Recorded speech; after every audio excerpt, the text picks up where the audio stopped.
Okay, let's see if this works. Guys, it's 60 degrees outside. Gorgeous day. I'm sitting out in my garage like I always do. And the Wi-Fi just randomly quit. So hopefully this will let me stay on enough to finish this. So I'm going to read, because I watched the end of my last one. I made sure it posted. And it was very choppy with that very last thing I was sharing. So I'm going to share her story with you. Hey, Julie, can you hear me this time? And then I'm going to go through my follow-up schedule and how I follow up with distributors and the different little techniques I use on that. And then we'll be done. So, as I said, with leveraging stories for income, the girl I was talking to, I asked her if anything other than the $99 was holding her back. She said something came up unexpected, found out she was pregnant. So at that point, I literally just said, okay, that's awesome, congrats. Because I feel like at that point, yeah, Wi-Fi is like, you can't live with it or without it. But I'm thankful for it because I don't have any data left on my phone because I went to the marriage retreat and I worked on my phone during the breaks and I used all my data.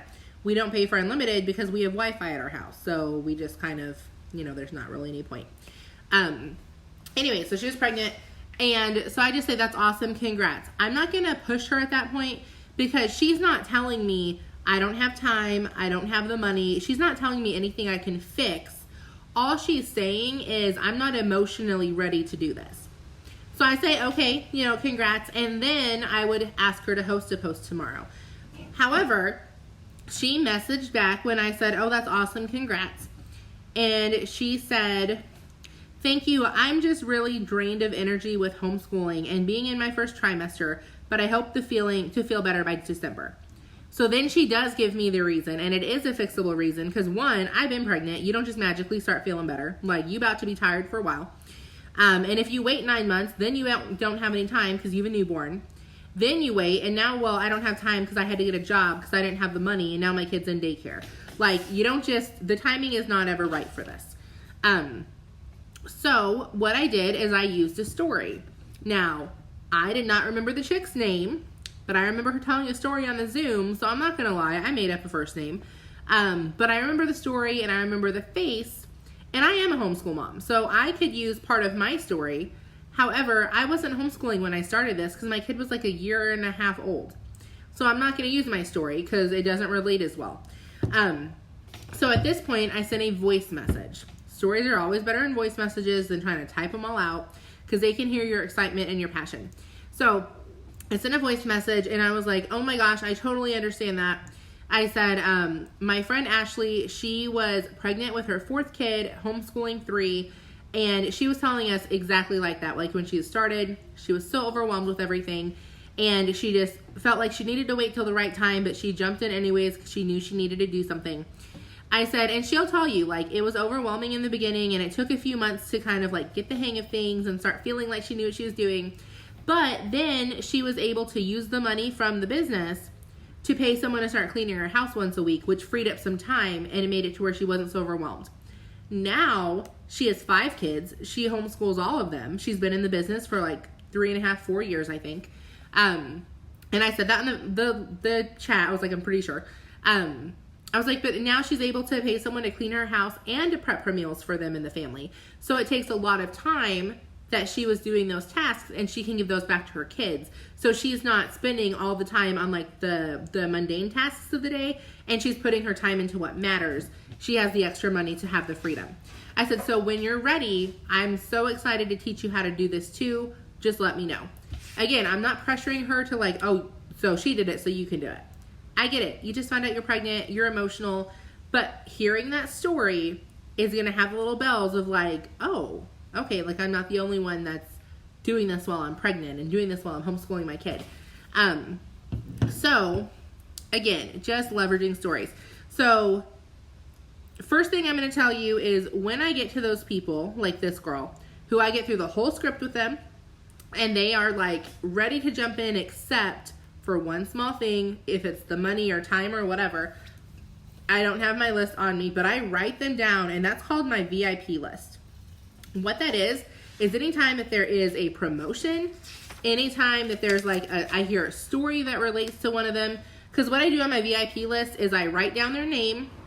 Obviously, I write the date, write down their name. I write down what their objection was. If it was the money, if it was the time, I write down their current occupation. Because what I'm going to do, let's say I hear a real cool story about a nurse who jumped in and she's doing real cool things with the business. Then I'm like, dang, like I'm going to go through that VIP list and all my nurses, I'm going to send a voice message to one and be like, hey, I know we talked about this in the past and it may not be a good fit for you right now, and that's totally fine.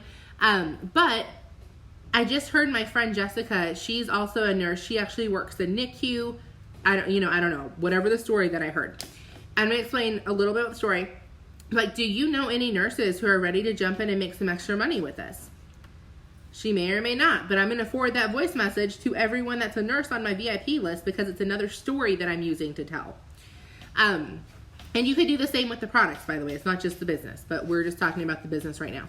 So those go on my VIP list. When those $50 codes came out, I messaged my VIP list and said, hey, I've got a $50 code for you, or I got a half off code right now. It'll probably be gone by the end of the day. It means you can start for only $50. Are you ready? 2 people joined that day. That their only objection was the money. So it literally is just having those lists that you can go back to. So what I do with my normal follow-ups, this is anyone I've talked to. So let's say I sent somebody the video, and we're having like a little conversation, and then eventually they're going to stop messaging me back. Okay, eventually, it just happens. So let's say I sent her the video and she never messaged me back. See if I can find someone here. Okay, this is a perfect one. So I sent her the video on Saturday. She did not message me back. I just wait 24 hours and I message her and say, what did you think of the video? Like, that is my first follow-up. Now, let's go to this one. If I message her and I'm going through the script and she just stops responding. So for example, we're going through the script and blah, blah, blah. I said, okay, what qualities do you have that you feel like would be an asset to our team? She didn't respond. So about 24 hours later, I'm just going to ask the question again. What qualities do you have that you feel like would be an asset to our team? Now, after I've done that follow-up, like if every single day they're not messaging you back and you're having to re-ask like every other question, they're not that interested. Not right now, at least. So my first couple of days is just me having a conversation with them. The first time they drop off the conversation, I wait 24 hours and I either re-ask the question or I say, if I went through the whole thing and I told them the price and then it was crickets, then I just say, hey, are you ready to do this or do you need to wait? They'll give you an objection and then you can go back through the script, watch the other video, go through there. At that point, I've already followed up. So again, I'm going to wait another 24 hours. I don't ask these questions back to back. I usually drag it out 4 or 5 days. But my next one is going to be asking them to host a post for me. So let's say, and I had this happen yesterday, the lady did not respond to the first video. I asked her 24 hours later, what do you think of the video? She did not respond. I asked her 24 hours later, I said, this is how I ask people to host a post, by the way. I just say, question for you. Would you like in the drawing we're having for $300, a $300 cash prize? I'll give you a simple post to put on your wall for me, and then you'll go in the drawing. They responded yes right away, because even if they don't respond to other stuff, they usually want free stuff. I had them put up a post for me about the coffee. 22 people commented on that post, which means I'm getting some customers and probably selling some samples off that post. They didn't respond the first 2 times, but they sure did put a post up. So that's where, yeah, you're being too nice, Julie. You need to be a little bit more assertive with like, you don't be wasting my time. Like, I'm on here doing this. I can't see the rest of your comment. There you go. Crazy life can get, blah, blah, blah. Yeah, no, don't say that. Literally say, what'd you think about the video? Short, sweet, and you're the boss. You're the one conducting this interview, not them. So I ask them to host a post. So usually you put a post up for me or whatever, I'll follow up with them. After asking them to host a post, so at this point, I've already talked to them about the initial conversation. I have already followed up with them. They're just not ready to join or they ignored me completely. And I've already asked them to host a post. Now, if they don't respond to the host to post, that's okay. I'm still going to wait a week. So a week after I ask them to host a post, I send my distributor follow-up. And let me see if I can't find this so I can actually read it. This is from Christina Watts. She taught us this 2 summers ago, and it has gotten me so many loyal customers from potential distributors that it's amazing. So if I can't find it, I'm just gonna have to type it in there.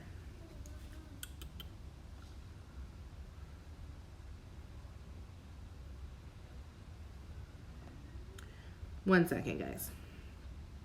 I don't have it set up on my phone to have them like programmed in.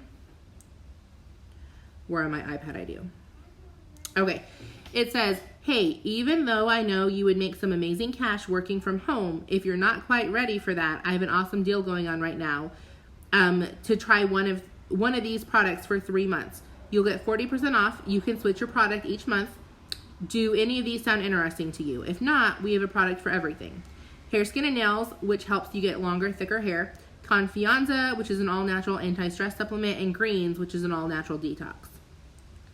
Okay, so a week after I ask them to host the post, regardless if they do, I'm asking them about becoming a distributor. Or just getting a customer. Now, again, I follow up every week at this point. A week after that, I'll send them a deflection, which is basically saying, I know this isn't right for you. Do you know anybody? And the one I'm using right now says, I know this isn't a good fit for you, and that's totally fine. I've got a few spots left on my VIP team for October that'll get 90 days of one-on-one coaching, guaranteeing success to someone who's coachable and a hard worker. We're all earning a free resort trip this year, and it's half off to join right now, so these spots will go fast. Do you know anyone ready to jump in today and make $1,000 or so before Christmas? Now that we're getting closer to Christmas, probably the beginning of November, I'll change that to 500.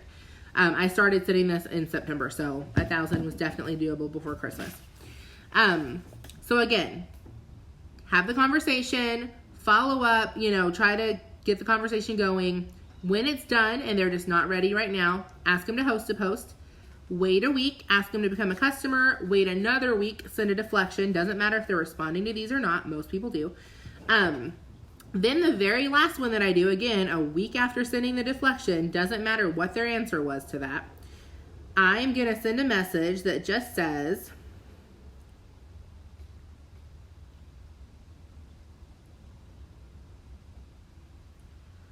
there we go. It says, I have a Facebook group that's specifically for people wanting to get healthier. It's free, no pressure to buy anything or join anything, but we share workout tips, recipes, inspiration, fun contests, etc. Would you like an invite? This is I call it my customer care page. It really isn't just customers. It's for customers, potentials, distributors. It's anyone in It Works. It's not for my team. Nothing in there is ever salesy. It's not spammy. We do fun, like Monday, we all post motivational things, and we hashtag it Monday Motivation. Tuesday, we post, what's it called? I don't remember, but you're literally posting pictures of your food. Wednesday, we post a picture of us working out. Thursday, we post our goal of how much water we drank that day. And it's just different things. And then I pick random winners and send them things. Now, this is something, again, that's open to everybody in It Works. So I will post it down here. You're welcome to add your whole team to it, add your customers to it. Because then what we also do, we do showcase products. We do showcase people's stories. Table Tuesday, that's what it was. So that way, your potentials are in there. And I ask them. I don't just add them. Notice that. So they want to be in there. And they're seeing people's stories. And if I go live in there, like I went live yesterday and talked about the skincare challenge, winning skincare for a year. I talked about the new Thermophyte. I had 4 of my people in there order it on the spot. 4 of my current customers. And I always tell them at the end, if it's a post or a video, whoever invited you into this, if you want to order or you're ready to join or whatever the thing's about, go talk to them. And then of course, I still get people that message me, and if I've never talked to them before, I redirect them to whoever they're friends with. So that's how I follow up. It's very, very simple, but it works. Then beyond that, I usually will, other than the ones that are on my list, I just will go through my book randomly, and like right now I'm following up with people from June, I think. And I'm just going through and following up with them. The ones that weren't that serious, but I can at least, now I can ask them to become a customer or, you know, whatever. Like, you just use your common sense at that point. But the ones that I'm like following up with, I follow up with people probably after the first time I talk to them. I'm probably talking to them like 5 or 6 times within the next 6 weeks. And then if they haven't done something, more often than not, they're at least in my Facebook group, and they'll reach out back to me when they're ready, or they'll come up on my list in, you know, 60 or 90 days or whatever. So hope that helps. I'm going to post all the scripts in here, and yeah, so have a good rest of the day.